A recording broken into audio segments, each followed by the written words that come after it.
Bienvenue dans cette vidéo débriefing de ma séance de trading du mardi 28 février 2023. Dernier jour du mois de février.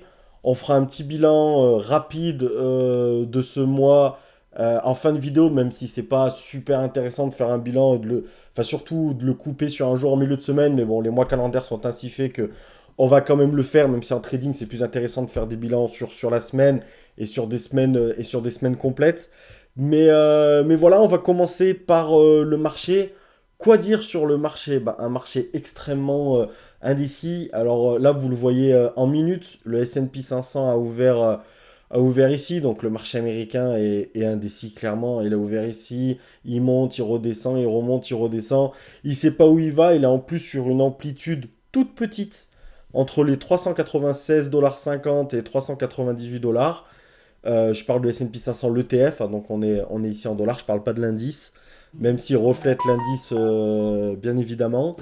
Et donc voilà, un marché indécis, on le voit encore plus. Là je suis en minutes, je vais vous le mettre en 5 minutes. Et vous voyez aujourd'hui, ça ouvre ici. Donc c'est un marché voilà, qui est sur un tout petit range. Super difficile. Un marché qui sait pas trop où il va. Ça depuis hier. D'ailleurs, c'est ma première vidéo débriefing de la semaine parce qu'hier, j'ai fait un seul trade. J'ai perdu 144 dollars. C'était un trade qui c'était pas incroyable. Donc, j'avais pas envie de faire une vidéo sur un truc comme ça. Là, je le fais parce que c'est le dernier jour du mois. Donc, j'en profite pour faire un bilan. Mais j'ai failli pas faire de vidéo aujourd'hui non plus. J'ai passé un tout petit trade et on va le voir tout de suite. J'ai passé un tout petit trade et voilà, pas plus, où je me suis pas spécialement excité en termes de quantité sur ce trade-là. Pourquoi le marché est indécis? Juste un petit point là-dessus. Il y a plusieurs annonces cette semaine. Il y a le PMI américain demain qui est l'indice manufacturier. Il y a le chômage jeudi. Il y a quelques annonces encore vendredi, dont une intervention de la Fed. Donc, ouais, voilà, ils savent clairement pas trop où aller. Et c'est toujours difficile de faire de l'argent en trading dans ces moments-là, quand on n'a pas de réelle orientation. Donc, voilà, il faut essayer de trouver des actions en forte tendance, mais même les actions en forte tendance. Enfin, une journée comme aujourd'hui, sur un range aussi étroit sur le marché américain, il y a très peu de volatilité, donc pas évident. Hier, il y en avait un petit peu plus de volatilité, mais là, vraiment, c'était pas évident du tout. Donc, unique trade sur Dish qui est sur le graphique en haut à droite. Alors, une action baissière, hein, elle ouvre autour des moins 5,50%, moins 5,5%. Elle a tout de suite continué sa tendance baissière, donc pas moyen de se positionner. Elle est bien remontée par la suite, et là, pour moi, elle est proche d'un niveau intéressant en cassure des 11,50 $.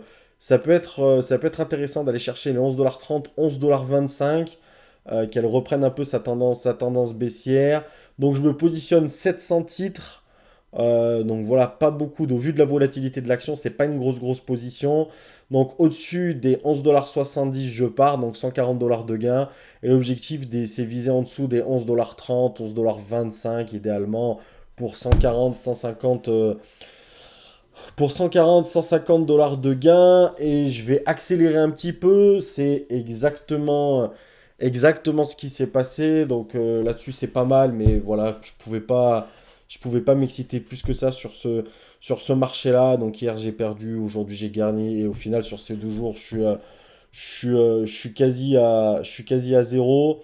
Donc voilà, je vais avancer parce que je suis resté, au vu de la faible volatilité, je suis resté assez longtemps en position.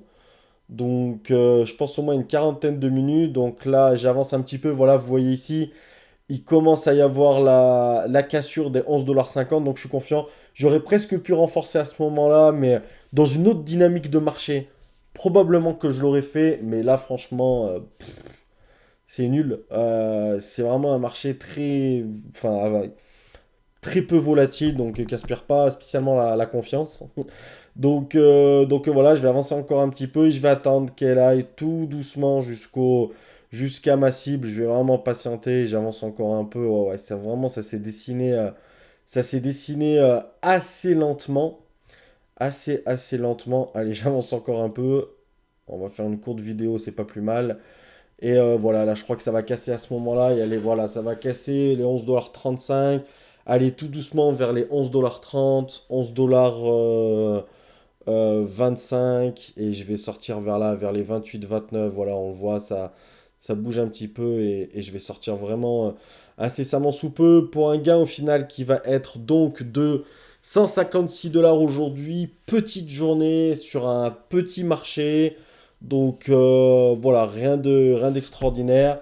Ça y est, je suis sorti. Donc petit bilan fin de mois, ben, vous le voyez ici parce que c'est vrai que j'ai remis les compteurs à zéro début février. Donc je fais un mois correct à 2418 $ de gains. C'est bien, surtout que j'ai pas pu trader, il y a eu les vacances scolaires, j'ai pas pu trader tous les jours. Donc voilà, moi intéressant. Après, on est en milieu de semaine, on rattaque un nouveau mois demain. Mais moi, ce qui va m'intéresser, ça va être le bilan sur la semaine, même si c'est pas un marché évident. Voilà, courte vidéo, pas grand chose à dire, hein. Un marché qui est presque ennuyant, ce qui est assez rare sur le marché américain. Donc on verra demain. J'espère que ça va bouger un peu plus et qu'il y aura un petit peu d'indécision, enfin un peu plus plutôt de consensus. Et qu'on va pas se retrouver comme ça demain, jeudi, vendredi. Bon, on verra bien. Marché pas évident en tout cas.